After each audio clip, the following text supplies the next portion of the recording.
Hello दोस्तों, मैं देव स्वागत करता हूं आप सबका इस वीडियो में। जो 10th क्लास के चैप्टर नंबर 6 त्रिभुज के बारे में बात कर रहे हैं। अब तक हम 6.3 के सारे क्वेश्चन सॉल्व कर सकते हैं। 6.3 तक प्रॉपर सॉल्व कर चुके हैं।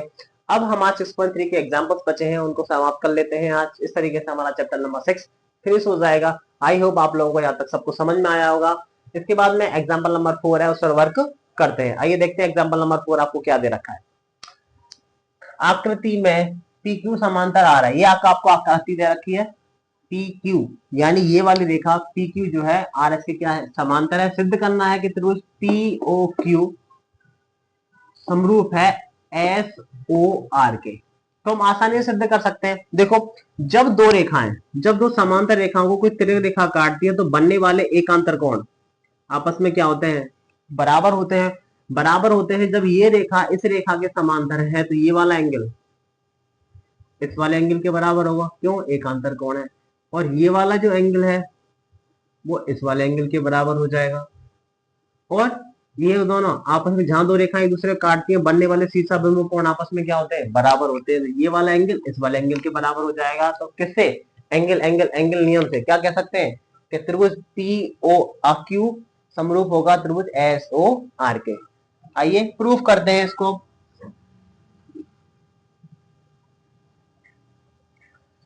तो हमें दिया है क्या दे रखा है कि पी क्यू समांतर क्या दे रखा है, आर एस। ये हमें दे रखा है। तो टू प्रूफ सिद्ध करना है, हमें क्या सिद्ध करना है कि त्रिभुज पी ओ क्यू समरूप है त्रिभुज एस ओ आर के। प्रूफ देखिए अब। त्रिभुज पी ओ क्यू व त्रिभुज एस ओ आर, जो प्रूफ ले करना है उसे ले लेते हैं हम। तो देखिए, नाम दे देता हूं इसको मैं, एंगल 1,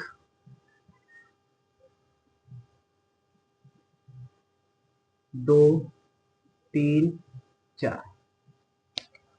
तो यहां पर एंगल जो 1 है वो किसके बराबर है, एंगल 3 के बराबर। क्यों? एकांतर कोण है, एकांतर कोण। एंगल 2 किसके बराबर, एंगल 4 के बराबर। क्यों? एकांतर कोण है। सॉरी। और angle P O Q, P O Q बराबर S O R, S O R. चाहो तो आप इसे नाम भी दे सकते हो, 5 और 6 भी लिख सकते हो चाहो तो आप। यहाँ पर कोई दिक्कत नहीं। एंगल 5 और 7 कैसे कौन है ये, शीर्षाभिमुख कोण, शीर्षाभिमुख, शीर्षाभिमुख कोण। तो कौन से नियम से, कोण कोण कोण सर्वांग समता,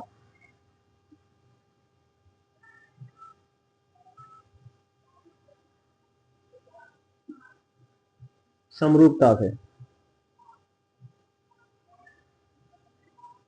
समरूपता से क्या कह सकते हो कि त्रिभुज पी ओ क्यू समरूप है त्रिभुज एस ओ आर के। यही हमें क्या करना था, सिद्ध करना था। आई होप आप लोगों को ये क्वेश्चन समझ में आएगा। बहुत इंपॉर्टेंट क्वेश्चन था। मोस्ट, ये मोस्ट क्वेश्चन है। ये पूछा जाता है, कई बार पूछ लिया जाता है पेपर में कि ये भुजा इस भुजा के समांतर है तो क्या ये दोनों त्रिभुज आपस में समरूप होंगे। ये वाला एंगल इसके बराबर। क्यों? एकांतर कोण है। ये वाला एंगल इसके बराबर, एकांतर कोण है। ये आपस में सामने वाले कोण क्या हो जाएंगे, बराबर हो जाते हैं।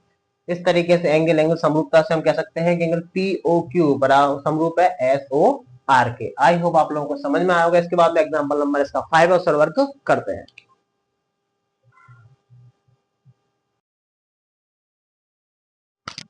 हाँ तो फ्रेंड्स, अब आपके सामने क्वेश्चन नंबर 5, एग्जाम्पल नंबर 5 जो दे रखा है उसे सॉल्व करते हैं। उसमें दे रखा है आकृति में पी का मान ज्ञात करना है, यानी ये वाला एंगल निकालना है हमें। ये वाला पूछ रहा है, इस वाले एंगल का ये वाला एंगल कितना होगा, सीधा पूछा उसने। अगर ओवरऑल बात यह है कि जो एंगल जो ये आकृति दे रखी है, ए में 3.86 और ये भुजाएं दे रखी है और एंगल दे रखा है, एंगल ए 80 का दे रखा है, एंगल बी कितना दे रखा है, 60 का दे रखा है, एंगल सी हमें नहीं दे रखा। एंगल सी को हम फाइंड आउट भी कर सकते हैं कि त्रिभुज के तीनों कोणों का योग कितना हो जाता है, 180 हो जाता है। उस हिसाब से कर लेंगे। लेकिन यदि सबसे पहले तो यह है कि इस वाले त्रिभुज को अगर इस वाले त्रिभुज के समरूप सिद्ध कर दूं मैं, तो मुझे ये पता चल जाएगा कि ये सी वाला एंगल किस एंगल के बराबर है, पहली बात। और ये पता चलते ही हम एंगल सी का मान निकाल सकते हैं और हम उसके बराबर रख देंगे। तो ये देखते हैं। तो हल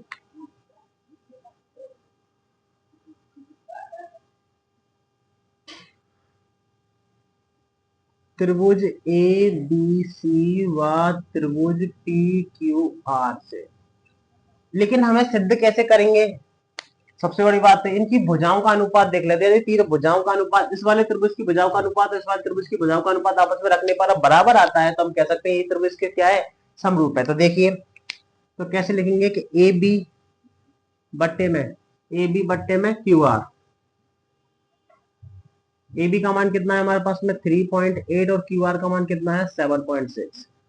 तो पॉइंट से तो पॉइंट चला जाएगा, पहली बात, पॉइंट से पॉइंट गया, तो हमारे पास में क्या बचेगा 38/76। और 38 टू 76 होते हैं, तो ये 1 टाइम और ये 2 टाइम, तो कितना हो जाएगा 1/2। अब BC बट्टे में, ये BC बट्टे में PQ, तो BC का मान 6, PQ का मान 12, तो कितना हो जाएगा 6 कम 6, 6 दूना 12, ये भी आ रहा है।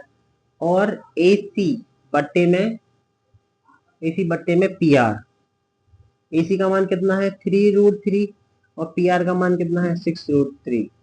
√3 से √3 गायब, तो 3 की टेबल, 3 एकम 3, 3 दूना 6। तो हम कह सकते हैं तीनों भुजाएं कैसी आ गई, बराबर आ गई। दोनों त्रिभुजों की भुजाओं का अनुपात समान है, तो कैसे लिख सकते हैं S समरूपता से। तो कह सकते हो कि त्रिभुज ABC समरूप है त्रिभुज किसके, PQR के। यहां तक सिद्ध हो गए। अब समरूप त्रिभुजों की संगत कोण, संगत भुजाओं का अनुपात कैसा होता है, समान होता है, हमें पता है। तो हम लिख सकते हैं कि एंगल जो C है, अब ये वाला जो एंगल है त्रिभुज का एंगल C, वो किसके बराबर हो जाएगा, P के बराबर हो जाएगा। तो लिख सकते हैं, यहां लिख देता हूं, समरूप त्रिभुजों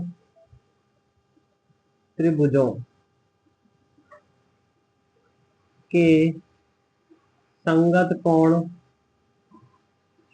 कैसे होते हैं, बराबर होते हैं। ये लिखते हम कह सकते हैं कि एंगल जो C है वो एंगल किसके बराबर है, एंगल P के बराबर है। इसको हम समीकरण नंबर क्या दे देते हैं, 1 दे देते हैं। लेकिन अगर हमारे पास में C का मान आ जाए तो हम डायरेक्ट लिख सकते हैं कि ये मान है तो सिर्फ त्रिभुज ABC में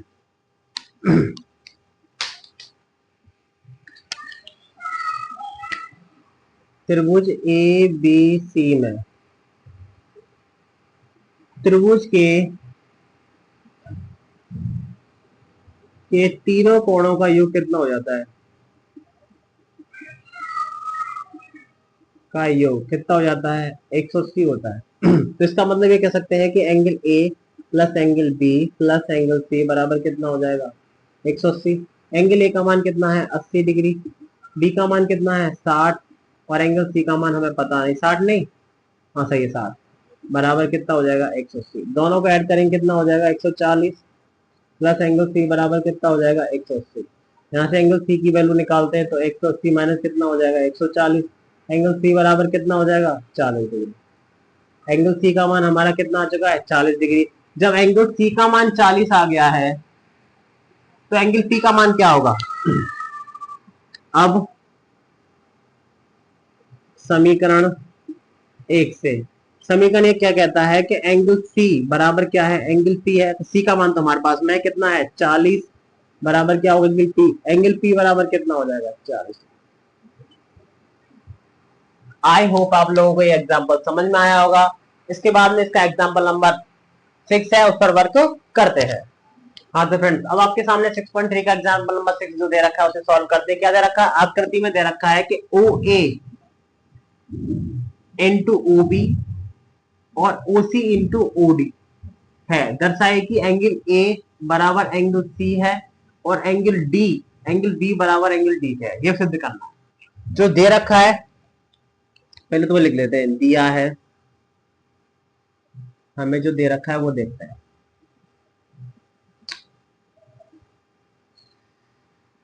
दिया है OA इंटू OB बराबर OC इंटू OD, ये तो हमें दे रखा है। और टू प्रूफ सिद्ध क्या करना है, सिद्ध करना है कि एंगल A बराबर एंगल C और एंगल B बराबर एंगल D है। प्रूफ देखो इसका, बहुत आसान है। जो दे रखा है उससे फायदा, अगर ये वाला पूरा ट्राइंगल, इधर वाला ये वाला ट्राइंगल इसके समरूप सिद्ध हो जाए तो हम कह सकते हैं एंगल ए बराबर एंगल सी और एंगल बी बराबर, क्यों, समरूप त्रिभुज के संगत कोण आपस में क्या होते हैं, बराबर होते हैं। तो देखिए जो दे रखा है वो देखते हैं। पहले तो हमें दिया है ओ ए इंटू ओ बी और ओ सी इंटू ओ डी। हमें जो सिद्ध करना है उस हिसाब से देखते हैं। एंगल जो ए है सी के बराबर, इसका मतलब सी को डाउन में ले लो, तो ओ ए बट्टे में ओ सी लिख सकता हूं और ओ डी बट्टे में ओ बी लिख सकता हूं। देखो क्रॉस मल्टीप्लाई करेंगे तो वापस वही आएगा, इसका मल्टीप्लाई से करने पे ये आ रहा है, इसका मल्टीप्लाई करने से ये आ रहा है। ये तो आपस में बराबर हो गए। और ए O D C O B आपस में शीर्षा में वो कौन है, इसको यहां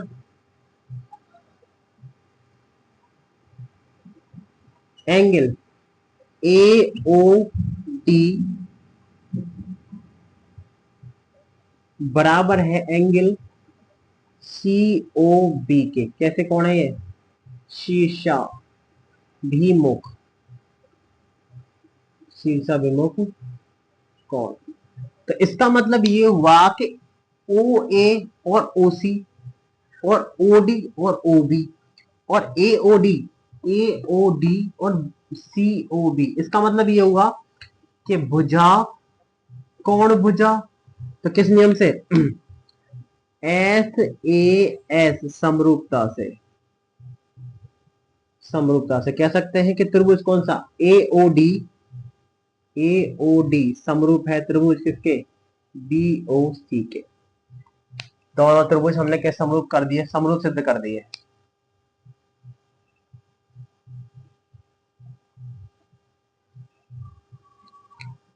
इसको थोड़े से दूसरे तरीके से भी कर सकते हैं क्या, या प्रूफ में थोड़ा सा चेंज करता हूं मैं, इसको हम लिख देते हैं जो प्रूफ करने पहले तो वो समरूप सिद्ध करने के लिए। तो मैंने क्या लिखा है प्रूफ में, त्रिभुज ए ओ डी व त्रिभुज बी ओ सी से, फिर हमें क्या दे रखा था, ओ ए इंटू ओ बी बराबर दे रखा था ओ सी इंटू ओ डी। अब सही है, अब ये दिया है हमारे लिए, ये दिया है हमें, पहले सब के क्या किया था कि ए ओ डी और बी ओ सी को हमने क्या होगा समरूप सिद्ध किया। तो हमने क्या दे रखा था कि O A into O B, O B into O A into O B और ओ डी इंटू ओ सी दे रखा था। मैंने सी को इसको पैरों में ले लिया और इसको क्रॉस मल्टीप्लाई करने वापस ये आएगा। तो यानी भुजाओं का अनुपात कैसा कर दिया, दोनों का बराबर, यानी ओ ए का अनुपात ओ सी के बराबर कर दिया, ओ ए अपॉन ओ सी और O D upon O B ये कर दिया। और ए ओ डी यानी ये वाला एंगल, ये वाला जो एंगल है वो इस वाले एंगल के क्या कर दिया मैंने बराबर, क्योंकि सी हिसाब में वो कौन, तो साइड एंगल साइड नियम से क्या कह सकते हैं हम कि दोनों त्रिभुज कैसे हो गए, समरूप हो गए। तो हम जानते हैं कि समरूप त्रिभुजों के संगत कोण कैसे बराबर होते हैं, समरूप त्रिभुजों के संगत कोण कैसे होते हैं, बराबर होते हैं। बराबर होते हैं तो कह दो एंगल ए बराबर किसके हो जाएगा, एंगल सी के। ये वाला जो एंगल है वो किसके बराबर, इसके बराबर। और एंगल बी बराबर एंगल डी। हमें ये तो करना था, क्या करना था, प्रूफ करना था। सबसे पहले हमने क्या किया था, इस वाले ट्राइंगल को, हाँ इस वाले ट्राइंगल को ए ओ डी को बी ओ सी के क्या होगा, समरूप सिद्ध किया। सिद्ध करते हैं हमने बता सकते हैं कि समरूप त्रिभुज के संगत कोण कैसे होते हैं, बराबर होते हैं। तो एंगल ए किसके बराबर, सी के, एंगल बी के बराबर किसके हो जाता है, डी के बराबर हो जाता है। आई होप आप लोगों का एग्जांपल समझ में आ गया। इसके बाद इसका नेक्स्ट एग्जांपल नंबर 7 उस पर वर्क।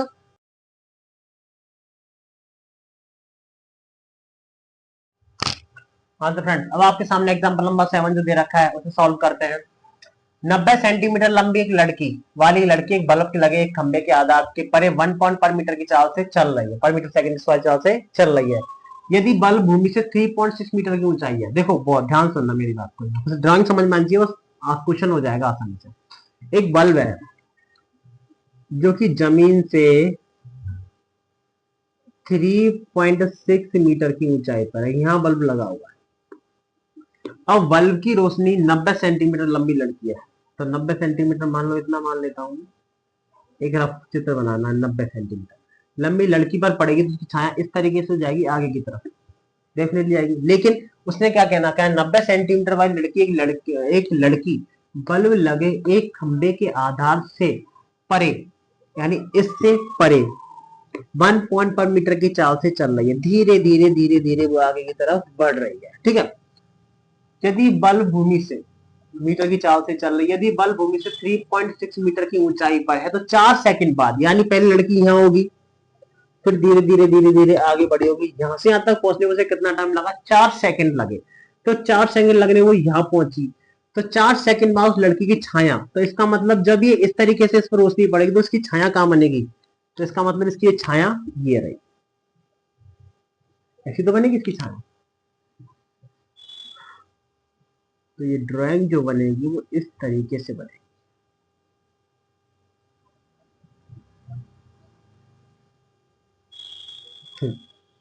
बल्ब लड़की की लंबाई, ये उसकी क्या हो जाएगी, छाया, तो छाया हमने कितनी मान ली है, x मीटर मान, ये छाया हो गई। चार्ज यहां से यहां तक इस बिंदु पर, नाम दे देता हूं पहले तो मैं इसको A B C D और ये E, यहां से यहां तक पहुंचने में 4 सेकंड लगे, लेकिन उसने टोटल दूरी तय की, यानी उसकी चाल दे रखी है, तो देखो हम लिख सकते हैं, पहले लिख देते हैं। दिया है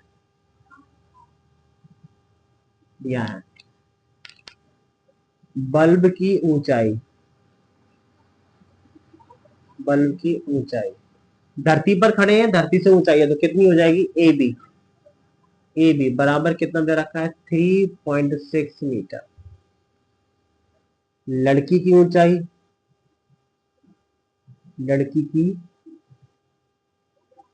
ऊंचाई, कितनी है हमारे पास में, सी डी बराबर कितना है, 90 सेंटीमीटर, लेकिन इसको मीटर में कन्वर्ट कर दे, 90/100 बराबर कितना होगा, 0.9 मीटर। ये कितना हो जाएगा, 0.9 मीटर। ये हो गई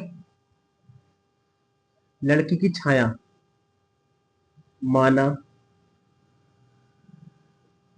लड़की की छाया कौन सी है तुम्हारी, DE बराबर कितना माना है हमने, x मीटर माना है, ठीक है। 4 सेकंड में लड़की द्वारा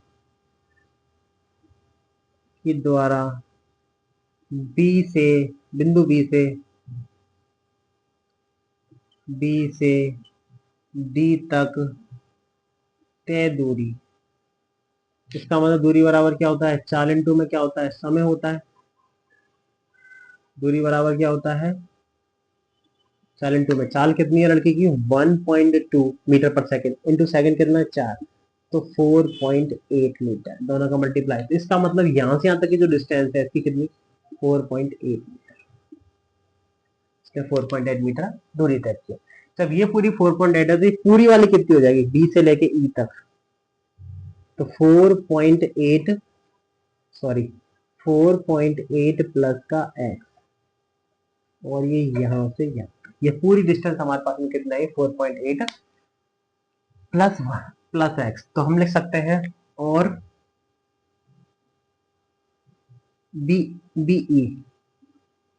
बीई बराबर कितना हो जाएगा, 4.8 प्लस का x, दोनों को ये मीटर में आएगा। अब हमारे पास में जो थे जानकारी, वो सब जानकारी हमने लिख ली।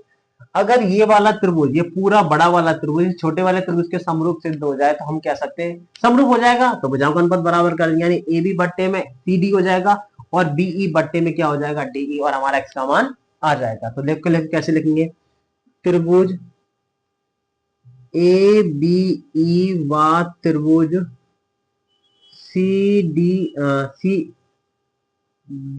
ई सी से तो कैसे लिखेंगे, एंगल बी बराबर एंगल डी बराबर कितना, 90 क्यों, क्योंकि ये दोनों धरती पर खड़े, सीधे ऊर्ध्वाधर खड़े हैं, तो ये वाला एंगल और ये वाला दोनों एंगल जो कितने के हो जाएंगे, 90 डिग्री के हो जाएंगे।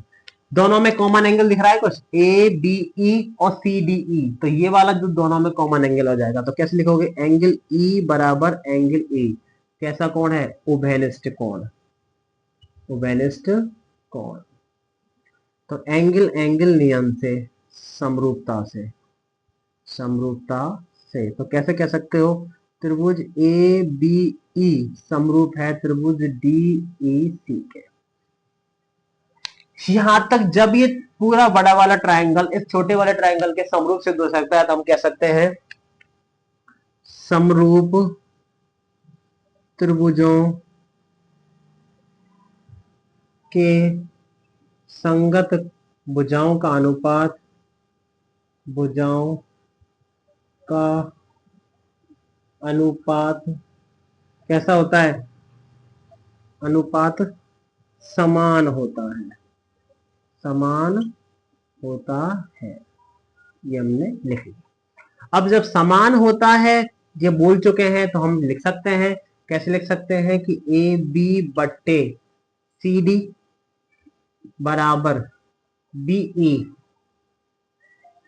बट्टे में डी, तो बस वैल्यू रख दो। अब तो 3.6 बट्टे में सी डी का मान 0.9, क्योंकि मीटर में कन्वर्ट कर लिया था मैंने इसको, ये रहा तुम्हारा 0.9। बीई का मान कितना है हमारे पास में 4.8 प्लस एक्स, ये पूरी रेखा बीई, और डी का मान एक्स।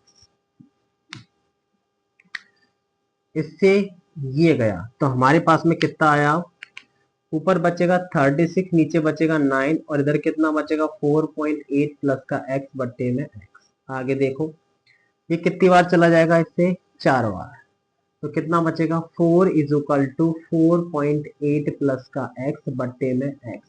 इसके नीचे एक मान और क्रॉस मल्टीप्लाई किया, क्रॉस मल्टीप्लाई करेंगे तो देखो कितना आएगा, 4x तो इधर आ जाएगा 4x, इसका 1 से करेंगे तो 4.8 प्लस का एक्स वाले टर्म से एक तरफ कर लेते हैं, तो 4x, एक्स को उठा के दलाए तो किसका हो जाएगा माइनस का एक्स, तो 4.8।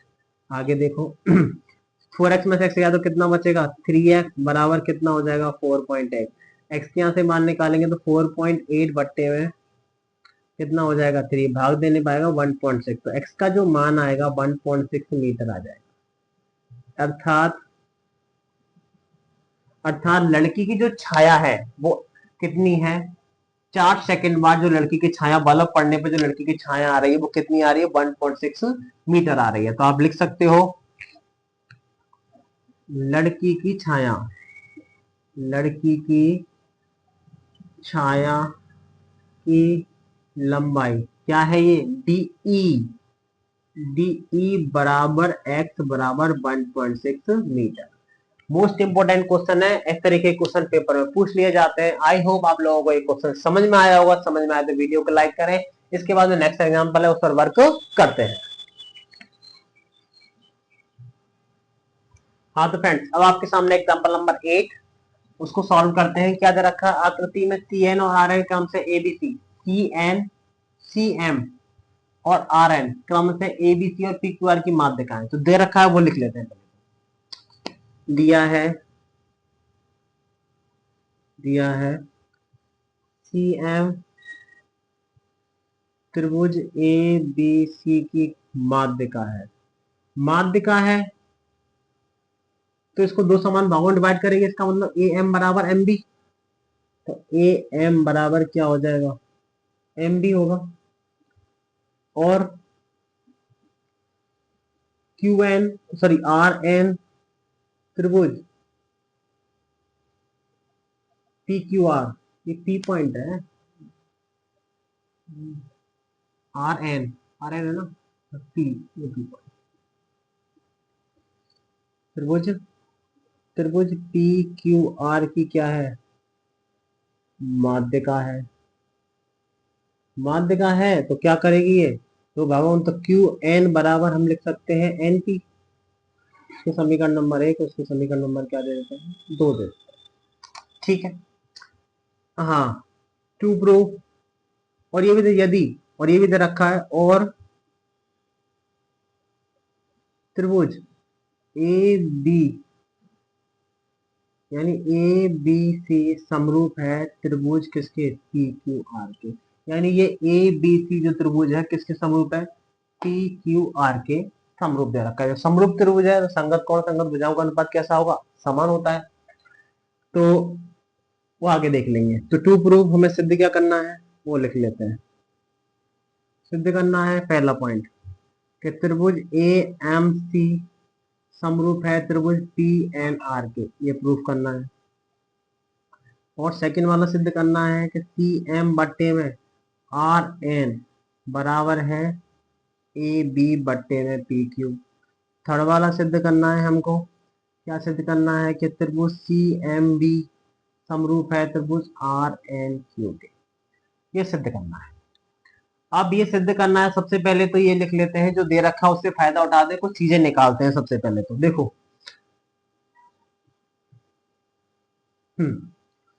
अब यहां से लिखता हूं मैं क्या, प्रूफ। प्रूफ हमें क्या दे रखा है कि त्रिभुज ए बी सी समरूप है त्रिभुज किसके, पी क्यू आर के। समरूप त्रिभुजों के संगत कौन है, संगत भुजाओं का अनुपात कैसा होता है, समान। हम जानते हैं समरूप त्रिभुजों की संगत कोण, संगत भुजाओं, संगत के संगत कोण तथा संगत भुजाओं का अनुपात,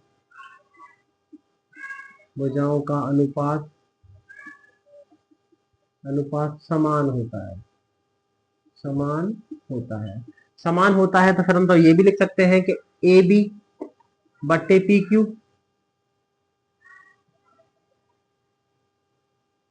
यानी ए बी बट्टे में पी क्यू, ए बी बट्टे पी क्यू, बी सी बट्टे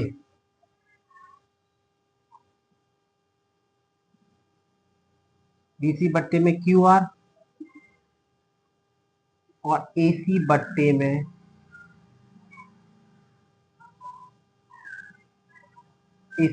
पी आर। भुजाओं का अनुपात समान कर दिया, एंगल भी समान होंगे तो एंगल ए जो है वो किसके बराबर हो जाएगा, पी के बराबर होगा। एंगल जो बी है किसके बराबर होगा, एंगल आर के बराबर होगा। और एंगल सी जो है वो किसके बराबर हो जाएगा, तो एंगल जो ए बी, ए किसके बराबर, पी के, पी क्यू के बराबर, और सी किसके, और सॉरी कि बी किसके बराबर हो जाएगा, क्यू के हो जाएगा। एंगल सी किसके होगा, आर के बराबर। इन सबसे फायदा उठाना है, समीकरण नंबर 3 और समीकरण नंबर 4, ये ध्यान रखना। अब हमें सिद्ध क्या करना है, सबसे पहले त्रिभुज ए एम सी व त्रिभुज पी क्यू आर से, तो यही लिख लेते हैं। अब त्रिभुज ए एम सी व त्रिभुज पी एन आर से, तो देखो ए एम सी ये वाला त्रिभुज और पी एन आर और ये वाला, ये दोनों त्रिभुज लेने हैं। तो सबको पता है कि जो ए बी है वो पी क्यू के समानुपात में है, ठीक है। अब एक बात सोचने की है कि जो ए बी है यानी जो ए एम, हमें ये देखा चाहिए ए एम, जो ए एम रेखा है वो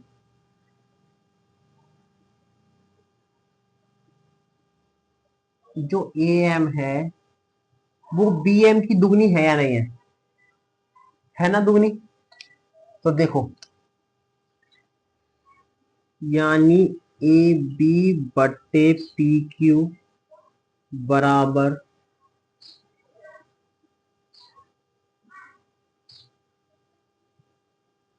यानी ए बी बट्टे पी क्यू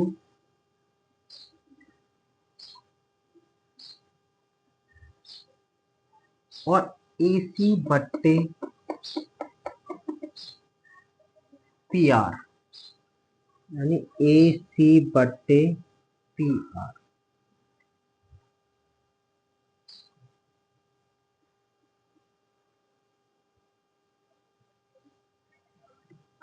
आगे देखिए ए बी, ए बी को हम लिख सकते हैं 2 ए एम, तो ए बी के स्थान पर हम 2 ए एम लिख सकते हैं। और पी क्यू के स्थान पर हम 2 पी एन लिख सकता हूं क्या? लिख सकते हैं। देखो अगर ए बी निकालनी है तो हम ए एम का दुगना कर दें तब हमें ए बी मिल जाएगी, और पी एन निकालना मतलब पी क्यू निकालना है तो पी एन का हम दुगना करें तो मिल जाएगी, और तथा ए सी बराबर ए सी बट्टे में पी आर।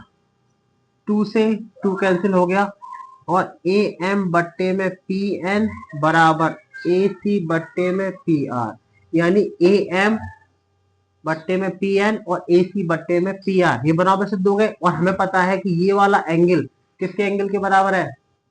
एंगल ए किसके बराबर? एंगल पी के बराबर है। कहाँ गया? ये सिद्ध कर चुके हैं। तो एंगल क्या लिख सकते हो कि एंगल एम ए सी बराबर किसके है? एन पी आर के। एन पी आर के तो कैसे लिख सकते हो? भुजा कोण भुजा, तो एस ए एस समरूपता से। सही। तो कैसे कह सकते हो कि त्रिभुज ए एम सी समरूप है त्रिभुज किसके? पी एन आर के। ये पहला प्रूफ हमारा क्लियर हो चुका है। हमने क्या किया था? हमने ये किया था सबसे पहले ही हमने जो त्रिभुज दोनों समरूप दे रखे थे उनको हमने प्रूफ कर लिया, उनकी भुजाओं को समान कर दिया, उनके कोणों को समान कर दिया। फिर ए एम सी, तो ए एम सी और पी एन आर दोनों त्रिभुज ले लिए। तो ए बी बट्टे में पी क्यू ये दिया है हमारे लिए, दिया से यूज कर रखे हैं। समीकरण नंबर चाहे तो 3 लिख सकते हैं यहाँ पर। समीकरण 3 से समीकरण 3 से ये दोनों लिख लिया हमने, ए बी बट्टे में पी क्यू और ए सी बट्टे में पी आर। सबको पता है ए बी जो है वो ए एम की दुगनी है, तो हमने क्या 2 ए एम और पी एन कर दिया। 2 से 2 कैंसिल होगा, तो ए एम बट्टे में क्या हो जाएगा? P N. ये चीज चाहिए था हमें, ए एम बट्टे में पी एन और ए सी बट्टे में पी आर। तो हम और ये वाला एंगल इस वाला एंगल के समीकरण नंबर 4 से प्रूफ कर चुके हैं। प्रूफ होते ऐसे ऐसे नियम लगा दिया, दोनों त्रिभुज कैसे हो गए? समरूप सिद्ध हो जाते हैं। आई होप आप लोगों को यहां तक फर्स्ट प्रूफ समझ में आया होगा। अब सब जानते हैं कि समरूप त्रिभुजों के संगत भुजाओं का अनुपात कैसा होता है। समान तो हम लिख सकते हैं कि सी एम बट्टे में आर एन, सी एम बट्टे में आर एन, और ए बी बट्टे पी क्यू। तो पहले मैं यहां तक इसको थोड़ा सा जो है इसको यहां तक मैं मिटा देता हूं, फिर उसके आगे प्रूफ करते हैं। हाँ, तो मैंने यहां से साफ कर दिया। अब देखो, तो ये दोनों त्रिभुज कैसे समरूप सिद्ध हो गए? समरूप त्रिभुज संगत भुजाओं का अनुपात कैसा होता है? समान। तो लिख सकते हैं अब समरूप त्रिभुजों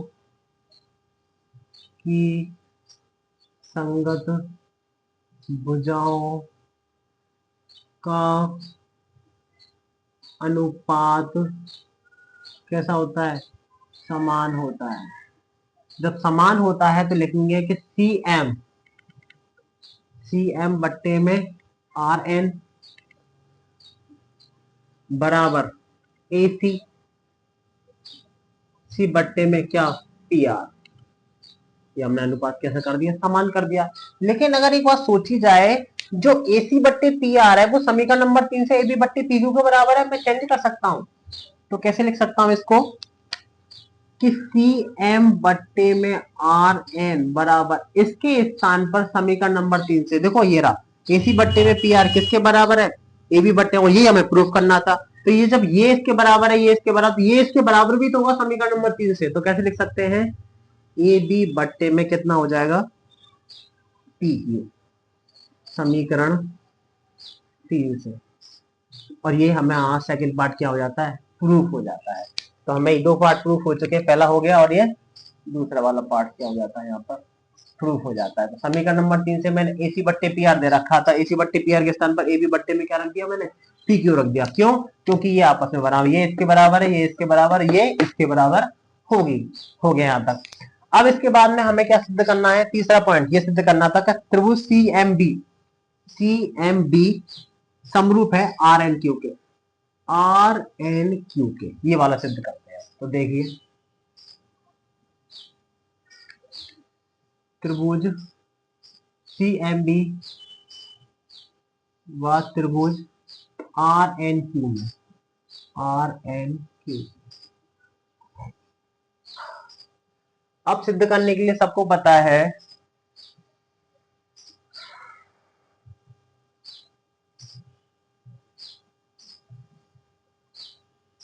बीसी बट्टे में क्यू आर है ये ऑलरेडी, यानी बीसी बट्टे में जो क्यू आर है वो किसके बराबर होगा, बीसी बट्टे में क्यू आर, बीसी बट्टे में क्यू आर समीकरण नंबर 3 से किसके बराबर है, ए बी बट्टे में पी क्यू, ए बी बट्टे में पी क्यू, समीकरण 3 से वैल्यू रख लिया हमने, यानी ए बी बट्टे, इसको सीधा कर लेता हूं,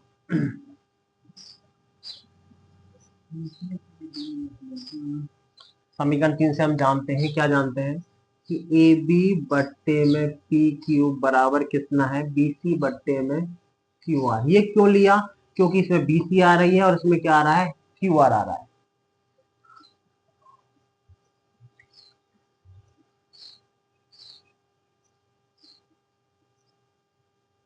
लेकिन समीकरण जैसे समीकरण नंबर 4 को भी दे देते इसको नाम, यह है समीकरण नंबर 4। तो हम क्या लिख सकते हैं,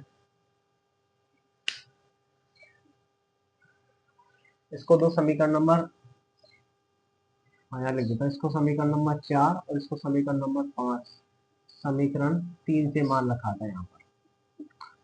तो समीकरण, इसको पहले तो दिया है लिख लेता हूँ, ये लिखने से तो समीकरण 3 से हम क्या लिख सकते हैं कि ए बी बट्टे में पी क्यू बराबर बी सी बट्टे में क्यू आर बराबर कितना दे रखा है, ए सी बट्टे में पी आर। यदि देखो ये वाली रेखा यानी एम बी किसके क्यू एन के बराबर हो जाए और बी सी क्यू आर के बराबर पहले से ही है ना, और सी एम क्यू आर की वजह से एस एस एस एस नियम से हम कह सकते हैं कि ये त्रिभुज दोनों कैसे समरूप है। तो कैसे करें, जो ए बी है, जो ए बी रेखा है वो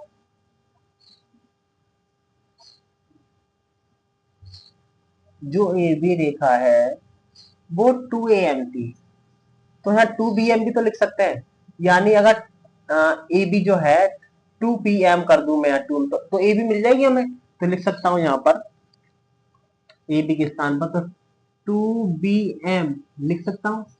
लेकिन ऐसे ही मत लिखो, चाहो तो आप ऐसे भी लिख सकते हो, ए बी के स्थान पर हमने पहले कितना लिखा था, 2am है, 2am 2am और 2pn लिखा था बराबर बी सी बट्टे में क्यू आर बराबर ए सी बट्टे में पी आर, ये लिख दिया था, इसको ए नाम दे दिया।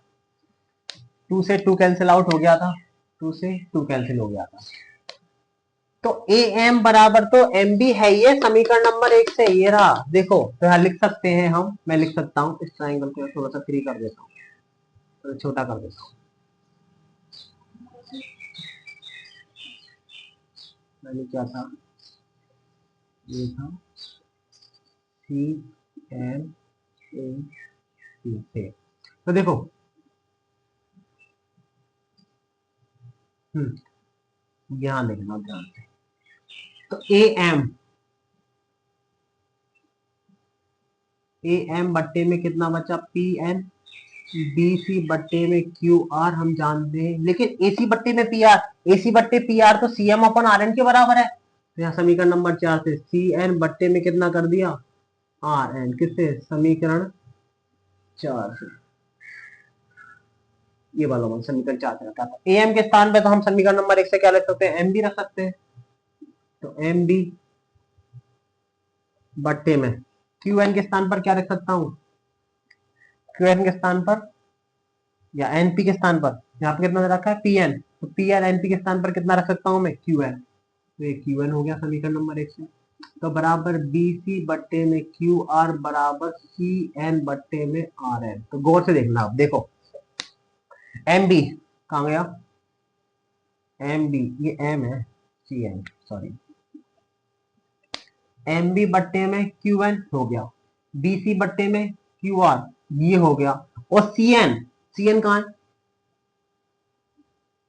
सी एम, सॉरी एन नहीं, आर एम, तो सी एम बट्टे में क्यू आर। इसका मतलब एस एस एस नियम से हम कह सकते हैं कि ये वाला जो त्रिभुज है, ये वाला जो त्रिभुज है वो इस वाले त्रिभुज के क्या हुआ, समरूप सिद्ध हो जाता है। तो देखिए अब लिख सकता हूं मैं यहाँ पर किससे, एस एस एस समरूपता से। तो कैसे लिख सकते हैं कि त्रिभुज कौन सा, सी एम बी समरूप है त्रिभुज किसके, आर एन क्यू के। यही हमें क्या करना था, सिद्ध करना था। तो सबसे पहले मैंने क्या किया था, दिए है से हमने जो समीकरण नंबर 3 दे रखा उससे उठाया था फायदा। तो बीएम को एएम को ईबी को हम पहले क्या लिख सकते हैं, एएम लिख चुके हैं, देखो ये रहा, क्या लिखा था, एएम से एम कटा तो एएम, तो लिखे एएम तो किसके बराबर है, एमबी के बराबर है समीकरण नंबर 1 से, एमबी लिख दिया और पीएन के स्थान पर क्यूएन लिख दिया। बीसी बट्टे क्यूआर से हाथ नहीं लगाना क्योंकि दोनों रेखाएं सेम हो गई है। लेकिन एसी बट्टे में पीआर, एसी बट्टे तो समीकरण नंबर 4 से सीएम अपन आर एन के बराबर है, रख दिया। तो ऐसे देखो दोनों त्रिभुजों की मतलब जो त्रिभुज लिए थे उनकी भुजाएं मिल गई हमें, एम बी इस वाले की है, क्यू वन इस वाले की, बीसी इस वाले की है, क्यू आर इस वाले की है, और सी एम और आर एन। तो हम कह सकते हैं एस एस एस नियम से त्रिभुज सी एम बी समरूप है त्रिभुज आर एन क्यू के। आई होप आप लोगों को ये तीनों प्रूफ समझ में आए होंगे। समझ में आए तो वीडियो को लाइक करना, चैनल को सब्सक्राइब करना। इस तरीके से आप लोगों के question chapter number 6 with example क्या होता है समाप्त हो जाता है। आई होप आप लोगों को समझ में आएगा। Thank you so much.